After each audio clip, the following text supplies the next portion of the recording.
우리 성도 여러분, 우리가 살고 있는 이 세상은 고통으로 가득 차 있습니다.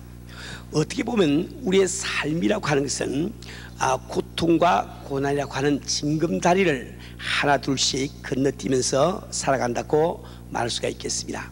아마 그래서 불교에서는 이 생을 고해라고 부른 것 같습니다.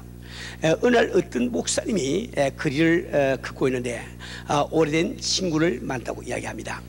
그 친구에게 요즘 어떻게 지내나 하고 안부를 물었더니 그 친구가 하는 말이, 목사님, 날마다 문제에서 헤어나질 못하고 있습니다.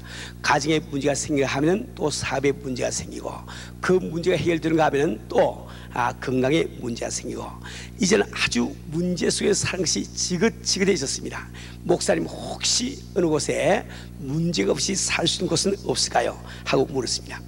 그때 목사님은 심혈을 떼시고 말씀을 하셨습니다. 왜 없겠습니까? 제가 아는 곳에 가보면 아무도 문제가 없이 참 지난 것 같습니다.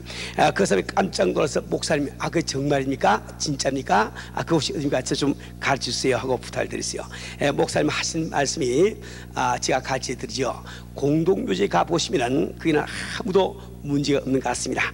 이렇게 답변을 했다고 합니다. 우리 성도 여러분, 인생은 바로 고통의 연속이요 고난의 연결임을 기억하기를 바랍니다. 이 사실은 불신자나 혼신자나 모두 마찬가지입니다. 지금도 여러분 가운데는 남 모르는 아픔과 고통을 마음속에 지닌 채 외롭고 고달픈 나날을 보내시는 성도들도 많이 계실 합니다. 저는 1985년도에 대학생들의 사랑의 불꽃을 처음 열 때 있었던 일을 지금도 기억에 생생히 간직하고 있습니다. 그 당시 우리 120여 명 되는 대학생들이 7월 4일 미국 독립기념일에 다운타운에 나가서 약 1000여 명의 그 노숙자, 즉 스트리트 피플, 거지들이죠, 그렇게 찬양을 하고 또 전도를 한 적이 있습니다. 원래 이 스트리트 피플이라고 하면 이 사람들은 의지가 아주 박하거나 혹은 의지가 거의 없다시피 한 사람들입니다. 저희들이 찬양을 부를 때 어느 한 사람도 저에게 주의를 기울이지 아니하고, 그들은 의자에 비스듬히 걸터앉거나 혹은 식탁에 기대에 앉은 채로 술을 마시거나 음식을 먹거나 또 필요 없는 이야기를 주고받거나 이렇게 하고 있습니다. 그리고 우리 학생들이 참으로 성령 충만한 가운데 참 찬양을 부르고 있을 때 한 20여 분이 지났을 때 모든 그 노숙자들의 시선이 우리 학생들에게 집중이 됐습니다. 제가 그때 뒤에서 보니까 마치 우리 학생들이 공중에 붕 떠가지고 찬양을 부르는 것처럼 그렇게 보여요. 그들의 목소리가 혼 장내를 아주 압도하는 그런 기분이었습니다. 우리는 찬양을 다 마친 다음 우리 학생들이 그 스트리트 피플 한 사람 한 사람을 붙들고 전도를 시작할 때 많은 그 스트리트 피플들이 눈물을 흘리면서 예수를 믿겠다고 이렇게 결심을 했습니다. 심지어 참 교통사고로 발을 전혀 쓰지 못하던 거지 한 사람은 참 기도를 받고 그 자리에서 나음을 받고, 그는 기뻐 뛰면서 모든 사람에게 앞에서 마이크를 잡고, 나는 여러분들이 보다시피 참 걷지 못하는 그런 삶이 아니었는가, 이제 제가 뛸 수 있습니다 하고 막 뛰면서 하나님의 은혜를 감사하고 참 예수님 찬양한 것을 우리가 본 적이 있습니다. 300여 명의 그 스트리트 피플들이 우리 학생들과 손에 손을 잡고 Amazing Grace를 부를 때는 마치 그곳이 천국으로 들어가는 입구처럼 보이기도 했습니다. 우리가 모든 사역을 다 마치고 학생들을 대기실로 안내하고 있는데, 그때 약 50쯤 돼 보이는 어떤 한 멕시칸이 학생들에게 꼭 할 이야기가 있으니까 30분만 시간을 달라는 거예요. 우리는 다음 프로그램이 급하지만은 그러나 그분의 간청에 못 이겨서 그분을 모시고 시간을 드렸습니다. 그분은 눈물을 흘리면서 다음과 같은 간증을 했습니다. 나는 멕시코 어느 시에서 목회를 하고 있던 목사였습니다. 그리고 참 감옥에는 죄수들에게 복음을 전하는 그런 목사였습니다. 근데 어느 날 참 한낮에 집에 돌아와서 방문을 열었을 때 자기 아내가 한낮에, 그것도 자기하고 가장 친한 친구와 잠자리를 같이 하고 있는 그 모습을 바라보고 시리에 차서 집을 나가서 거지가 되버리고 만 거예요. 그는 5년이라고 하는 긴 세월을 정치 없이 이곳저곳을 방하다가 오늘 참 LA 다운타운에 도착했는데 우리가 찬양 부르는 안까지 들어오지를 못하고 밖에 철조망 밖에서 우리 학생들이 찬양 부르는 모습을 볼 때 그래서 다시 한번 하나님의 사랑과 영광을 느끼고 이제 다시 자기는 멕시코로 내려가서 주의를 하겠다고 눈물을 흘리면서 다짐하는 것이었습니다. 우리 사는 우리 성도 여러분, 우리 인간은 이 세상을 살아가며 꿈에도 생각하지 못했던 여러 가지 고통으로 시달리게 되어 있는 것입니다. 믿고 믿었던 남편에게 다른 여자가 생겨 고통받는 아내가 있는가 하면 얌전하던 아내가 언젠지 바람이 나서 이혼을 요구하는 바람에 아연 실색해서 할 말을 찾지 못하는 남편이 있습니다. 하루아침에 암과 같은 불치병의 선고를 받고 참담한 심정으로 홀로 사는 것처럼 나날을 보내는 사람들이 있는가 하면 착하면 보이던 아들이 갱단들과 휩쓸려서 살인사건에 연루되어서 체포되는 암담함을 겪은 성인들도 계실 줄 압니다. 전혀 고생을 모르며 살던 사람이 미국에 와서 모든 일 실패하고 이제 끼니를 극제해야 되는 참담한 이런 징을 겪고 있는 분도 계실 줄 압니다.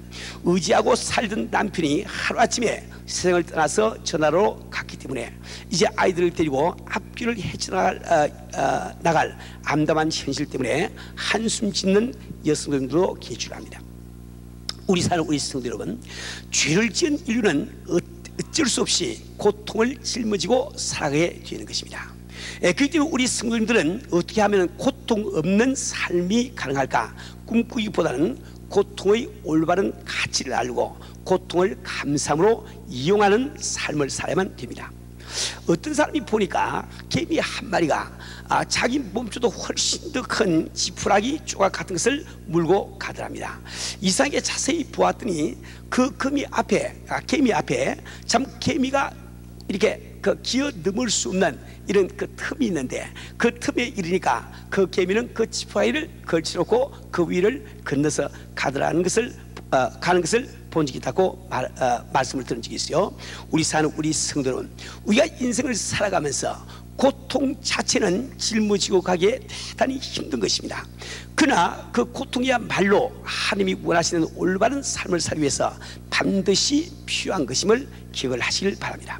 우리 사는 우리 성도 여러분, 조개 속에 잘못 모래 한 톨이 들어가게 되면 조개 속의 연한 살이 그 모래알 때문에 많은 상처를 받고 많은 고통을 당하게 됩니다. 그 고통을 이기기 위해서 조개는 끊임없이 분비물을 내뿜으면서 모래알을 썰어보면 오랜 세월 뒤에는 하나의 영롱한 진주를 만들어내는 것을 우리가 잘 알고 있습니다. 우리의 삶도 마찬가지로 고통 속에서 하나님이 바라시는 참다운 사람으로 연결어가는 것을 깨달으셔야 됩니다. 그래서 오늘 본문 말씀은 내 형제들아 너희가 여러 가지 시험을 만나거든 온전히 기쁘게 여기라. 이런 너희 믿음의 시련이 인내를 만들어내는 줄 너희가 알미라고 권고하고 있습니다. 뿐만 아니라 야고보서 1장 12절에는 다음과 같이 기록이 되어 있습니다. 시험을 참는 자는 복이 있도다. 이것에 옳다 인정하심을 받은 후에 주께서 자기를 사는 자들에게 약속하신 생명의 명령안을 얻을 것입니다. 우리 사는 우리 성도는 성경은 우리가 예수를 믿고 하나님의 자녀가 되도록 해서 결코 고통 없는 생활을 약속하고 있지 않습니다. 오히려 시험을 당하여도 기뻐하라고 말씀하시며 우리가 이 시험을 참고 나갈 때 그것이 오히려 우리에게 복이 된다고 말씀하고 계시는 것입니다. 그렇기 때문에 우리가 당하고 있는 고통 때문에 한숨 쉬고 좌절되기보다는 우리가 당하는 그 고통의 뜻을 알고 오히려 기뻐하는 성도가 되지 않으면 안 됩니다. 그러면 우리가 당하는 고통에는 어떤 뜻이 있을까요?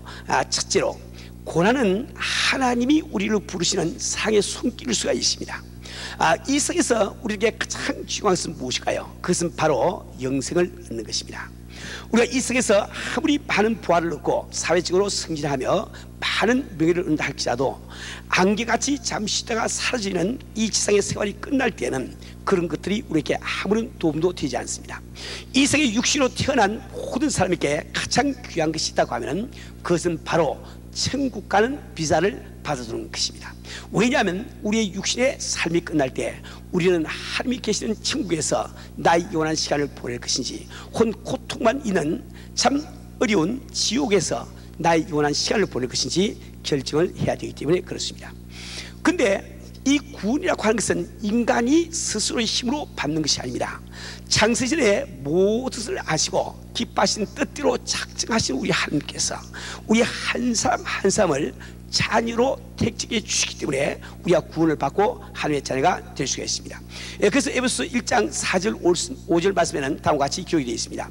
곧 창세전에 그리스도 안에서 우리를 택하사 우리로 사랑 안에서 그 앞에 거룩하고 흠이 없게 하시려고 그 기쁘신 뜻대로 우리를 예정하사 예수 그리스도로 말미암아 자기의 아들들이 되게 하였으니. 그런데 여기 한 가지 문제가 있어요. 하나님께서는 우리를 자녀로 창세전에 책정을 하시지만 하나님께서는 우리의 의지를 마음대로 컨트롤 할 수가 없습니다. 하나님께서는 다른 모든 것은 자기 뜻대로 행하시는데 인간의 의지만은 그분이 마음대로 못하신다 말이에요.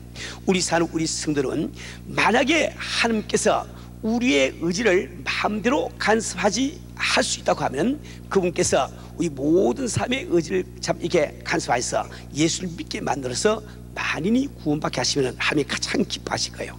그러나 하나님의 창조의 원리 때문에 그분은 다른 것은 다 마음대로 하시도 인간의 이미 주신 자유의지만은 손을 댈 수가 없다 말입니다. 그렇기 때문에 우리 하나님께서는 우리의 자유의지가 주님 앞으로 참 이렇게 나아가기 위해서 우리 환경 가운데서 역사를 시작을 하시게 됩니다. 하나님께서는 먼저 전도자를 우리에게 보내주셔서 아름다운 복음을 듣게 하시고 또 교회로 나오도록 인도를 해 주실 것입니다. 그런데 전도자가 복음을 전할 때 지혜롭게 그 복음을 그대로 받아들이고 하나님 앞에 나오면 좋겠는데 인간은 그렇지가 못합니다. 왜 그러니까 우리는 죄 때문에 모두 영이 눈이 먼 상태가 되는 거예요. 우리는 아무리 복음을 들어도 복음을 깨달을 수 없는 이런 지혜에 놓여 있습니다. 그러나 그렇게해서 하나님께서는 결코 당신을 포기를 하지 않습니다. 당신을 포기하기에는 하나님께서 당신을 너무나 사시기 때문입니다. 그래서 하나님께서는 하는 수 없이 당신의 환경 가운데 역사하기를 시작하십니다. 가정에 문제가 생기고 혹은 건강에 문제가 생기며 자녀의 문제, 사업의 문제 등 여러 가지 문제를 허락을 하시게 됩니다. 여기서 우리가 한 가지 기억하고 넘어갈 것은 하나님께서는 친히 우리의 문제를 만드시는 그런 분이 아니에요. 우리의 문제를 만드는 것은 어디까지나 사탄 마귀가 하는데 아무리 사탄 마귀가 우리의 문제를 만들고 애를 써도 하나님이 허락하지 아니하시면 사탄 마귀는 꼼짝할 수가 없다 말이에요. 하나님께서는 바로 우리 생활 가운데 참 이 문제를 허락하시기를 시작하실 것입니다. 왜 그런가 하니까 우리는 이러한 문제가 닥치고 고통이 닥칠 때 바로 우리는 자신의 능력의 한계를 인정하고 내 자신이 나의 삶을 전혀 컨트롤할 수 없다는 그 사실을 참 이렇게 그 인식을 하게 되는 거예요. 다시 말하면 나 자신은 피조물에 불과하다는 그 사실을 깨닫고 창조주신 하나님 앞에 두 손 들고 나올 수 있기 때문입니다. 그렇기 때문에 우리에게 닥치는 이러한 고통은 오히려 우리에게 축복의 길이 되는 것이요 우리를 부르시는 하나님의 상의 손길이 되는 것입니다. 우리가 예수를 믿은 다음에도 하나님은 우리들을 하나님께로 더 가까이 나아가게 하시기 위해서 때로는 우리들에게 고통을 허락하십니다. 아이들이 밖에 나가서 놀 때 재미있게 놀 때는 집에 있는 어머니를 기억을 못해요. 근데 아이들이 놀다가 다치거나 혹은 친구들과 싸움이 벌어지면 그때는 엄마하고 울면서 집으로 뛰어온다 말이에요.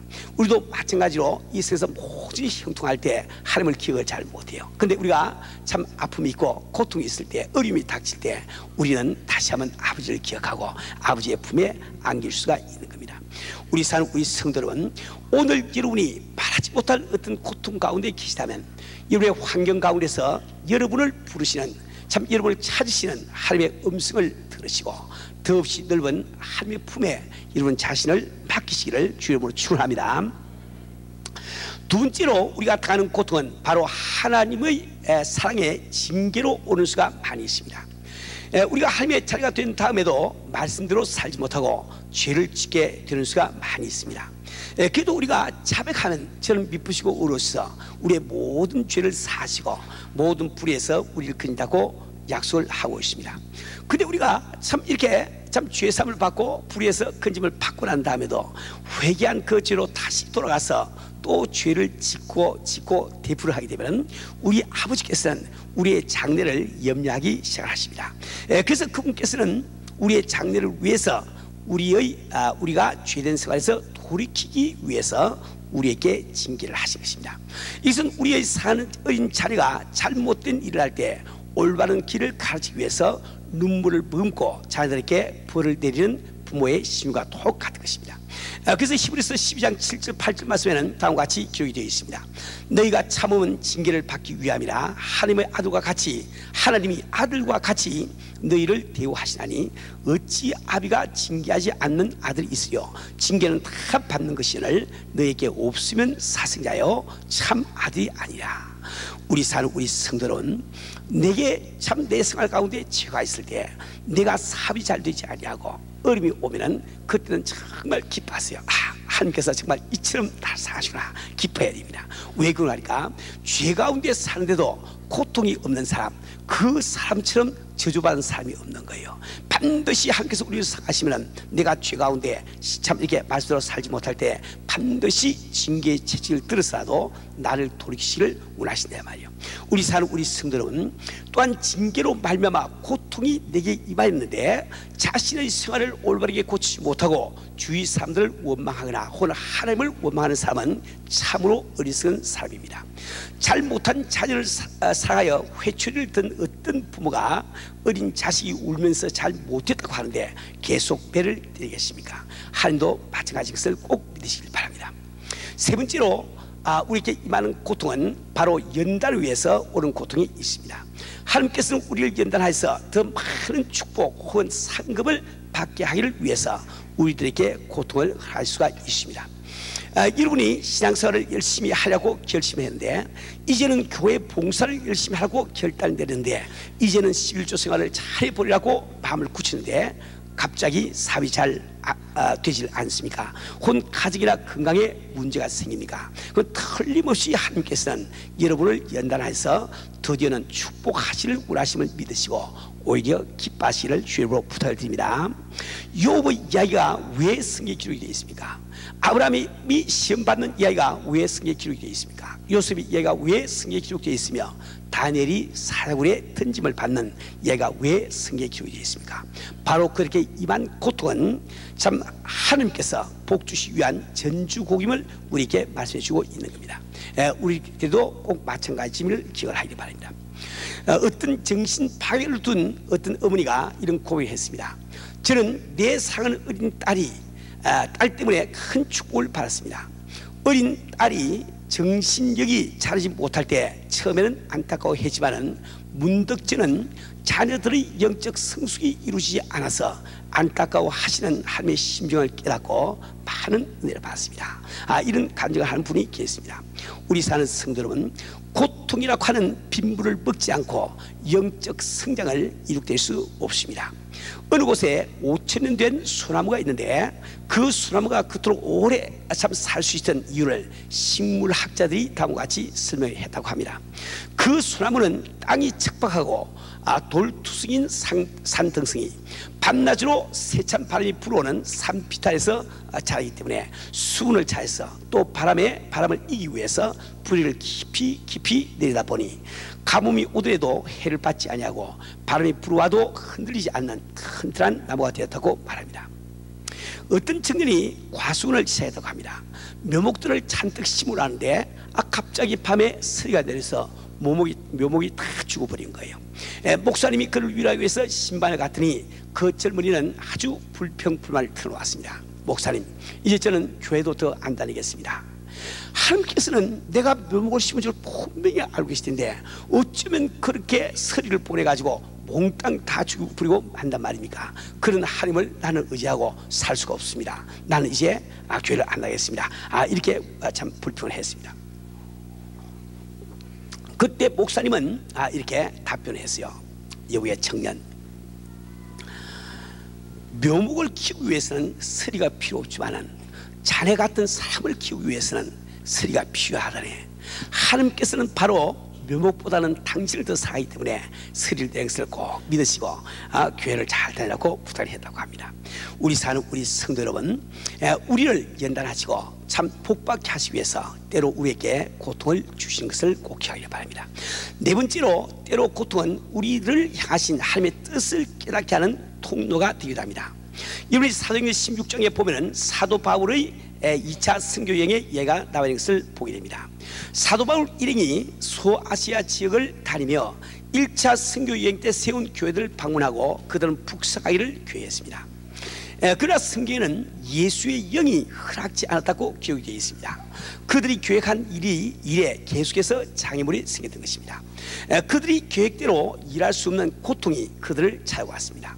그러나 우리 주님께서는 환상 속에서 마게도니아 사람을 보여주심으로 그들의 선교의 방향을 바꾸어 주신 것을 우리는 잘 알고 있습니다. 우리 성도 여러분, 우리 인간은 대단히 어리석은 존재예요. 우리는 바로 한치 앞을 우리가 보지 못하며 참 종이 한 장을 앞이 가려도 그 건너편을 우리는 보지 못하는 이런 인간들입니다. 이런 어리석은 것이 우리 인간이기 때문에 우리는 우리에게 좋다고 생각하는 것이 반드시 좋다고 보장할 수가 없다 말입니다. 우리는 우리의 참 선을 위해서 계획을 세우고 일을 하지만은 하나님이 보시는 선은 다른 곳에 있는 거예요. 그 선한 길로 인도하시기 위해서 때로는 우리가 가는 길을 막으실 수가 있다 말입니다.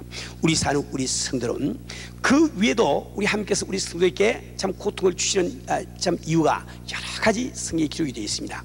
그러나 오늘 우리는 고통의 원인을 찾는 것이 문제가 아니고 고통에 어떻게 대처하는가 그 길을 찾는 것이 문제이기 때문에 그 고통의 뜻에 대해서는 여기서 끝마치도록 하겠습니다.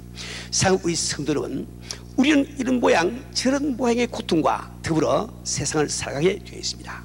그러면 우리는 우리의 삶의 동반자와도 같은 이 고통에 대해서 어떻게 대처해 나가야 될까요? 제일 첫 번째로 여러분 알아야 되는 것은 고통의 원인에 너무 신경을 쓰지 마시길 바랍니다. 어떤 어려움이나 역경이 닥칠 때 왜 이런 역경이 내게 닥칠까? 왜 이런 어려움이 내게 닥칠까? 너무 신경을 쓰지 마세요. 우리가 역경과 고통이 내게 임했을 때 한 번쯤 내게 혹시 죄가 있어 이런 역경이 닥치지 않나 살펴보는 것은 대단히 좋습니다. 그러나 그 이상으로 깊이 그것을 알아볼 것은 대단히 어리석은 일이 되고 맙니다. 왜 그런가 하니까 우리 인간에게는 그 하나님의 뜻을 알 수 있는 능력이 없는 거예요. 어떤 사람도 그 정답을 말해줄 사람이 없는 겁니다. 성 어거스틴에게 유명한 이야기가 있습니다. 그는 바로 성삼위일체의 교리를 깨닫지 못해서 상당히 고심을 하고 있습니다. 그래도 어느 날 그는 바닷가를 거니고 있는데 보니까 어떤 아이가 작은 조개 껍질을 가지고 저 바다에 가서 물을 떠가지고 와서는 자기가 파놓은 모래 구덩이에 그걸 갖다 보고 또 뛰어가서 물을 부어서 볶고 자꾸 계속을 하고 있습니다. 그래서 성 어거스틴이 다가가서 물어봤어요. 얘야, 너 뭘 하고 있니? 그 애가 이야기하기를, 아저씨 저 바다에 있는 물을 다 이 구멍에다가 담기를 원합니다. 그 이야기를 하더래 말이요.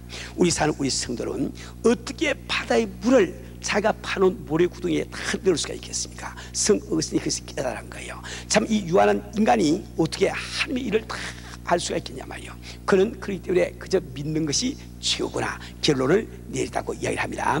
우리 성도는 우리가 고통을 당할 때 왜 하나님이 내게 이런 일을 하시가 생각을 해도 우리가 정답을 알기는 대단히 힘이 듭니다.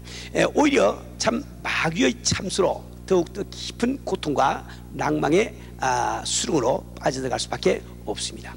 이 고통의 원인을 알기 위해서 애쓰기보다는 고통을 허락하시는 하나님의 선하심과 사랑을 믿으시고 굳건히 나가시길 바랍니다. 그러면 하나님께서 여러분이 고통을 통과하고 또 이렇게 참 어려움을 통과할 때 내내 여러분과 함께해서 여러분을 붙들어 주신 것을 꼭 믿으시길 바랍니다. 우리 성도는 우리가 고통 가운데서 우리가 해야 될 일을 세 가지만 말씀을 드리겠습니다. 첫째로 원망을 하면 안 됩니다. 우리 참 생활 가운데 어려움이 닥쳐 사업이 잘 되지 않을 때, 혹은 대인관계가 좋지 않을 때, 혹은 가정에 문제가 생겼을 때, 혹은 건강에 문제가 생길 때, 자녀에게 어려움이 생겼을 때 절대로 불평불만을 하면 안 됩니다. 왜 그런가 하니까 우리 하나님께서는 불평불만하는 사람을 가장 싫어하세요. 이스라엘 백성들은 이 불평불만 때문에 6개월에 갈 수 있는 그 길을 40년 동안 광야를 헤맨 것을 잘 압니다. 왜 하나님께서 불평불만을 싫어할까요? 우리가 참 우리의 닥친 환경, 사건 때문에 불평불만을 한다는 것은 바로 하나님의 섭리가 공정하지 못하다고 전제하고 있기 때문에 불평불만하는 거예요. 하나님 하신 일을 불공평하다고 참 이렇게 생각하는 그 사람에게 어떻게 하나님께서 복을 주시겠냐 말이요. 우리 성도는 우리는 불평불만을 절대로 하면 안 돼요. 여러분이 불평불만을 한다고 해서 내 고통이 조금도 떨어지는 것이 아니거든. 지혜로운 성도가 되어서 불평불만 입꼭 다물으시고 주 앞에 영광 돌려야 됩니다. 두 번째는 그 고통이 임할 때 염려를 하지 마세요. 염려를 하면 안 됩니다.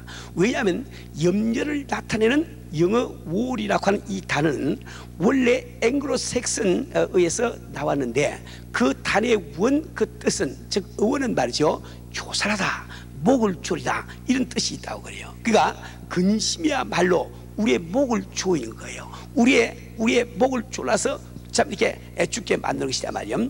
이 염려야말로 우리의 꿈을 갉아먹는 종과 같은 것이요, 우리의 믿음을 흔드는 바로 우리임을 꼭 기억해야 됩니다. 성경 우리가 염려함으로 키를 한 자도 더 크게 할 수 없고 머리카락 하나를 희할 수 없고 금괴할 수 없다는 사실을 우리에게 지적을 하고 있는 거예요. 염려야말로 백해무익한 것임을 꼭 깨달으시고 염려를 하지 마시길 바랍니다. 그러면 세 번째 우리가 할 일은 무엇인가? 그것은 바로 감사함으로 주님만 바라보시길 바랍니다. 우리 성도는 영국에서 한 번은 화가들의 특별한 칸테스가 있었다고 합니다. 이 칸테스는 조금 특별한 칸테스로서 평화라는 제목을 두고 그 평화를 나타낼 수 있는 그림을 그리라고 이야기했습니다. 많은 화가들이 모여서 실력껏 참 이렇게 그림을 그리는 거예요. 어떻게 하면 그 평화라는 주제를 잘 나타낼까? 어떤 사람은 잔잔한 호수 한가운데 참 이런 편지를 띄우고 낚시를 들고 있는 참 낚시꾼의 모습을 그리기도 했습니다. 어떤 사람은 풍요로운 추상에서 풀을 뜯고 있는 소를 그리기도 하고 양을 그리기도 했단 말이에요. 그런데 그 어떤 그림도 다 1등을 하지 못하고 1등에 당선된 그림이 있는데 그 그림은 이런 내용이었다고 합니다. 한편에서는 지금 참 비바람이 몰아치고 있는데 그 밑에는 지금 강이 세차게 흘러가고 있습니다. 그 강가에 큰 나무가 하나 서 있는데 그 가지는 지금 바람에 흔들고 있단 말이에요. 근데 그 가지가 하나가 쭉 뻗어나와서 강 위에 뻗치고 있는데 그 가지 끝에는 새 둥지가 틀어져 있습니다. 그 새 둥지 속에는 참 어미새의 품속에서 고이 잠자고 있는 새끼새의 모습이 그려져 있단 말입니다. 우리 성도는 이것이야말로 바로 우리가 갈 수 있는 참 지닐 수 있는 평화를 그대로 나타내고 있는 것입니다. 우리 성도는 우리는 폭풍이 없는 곳이 편한 곳이 아닌 것을 꼭 기억해야 됩니다. 비가 오지 않는 곳이 평화로운 곳이 아님을 알아야 됩니다. 고통이 없는 곳이 안전한 곳이 아닌 것을 알아야 됩니다. 바로 하나님을 바라며 하나님의 품속에 안겨 있을 때만이 우리 마음속에 참다운 평화 있고 평안이 있음을 꼭 믿으시기를 주의 이름으로 축원합니다.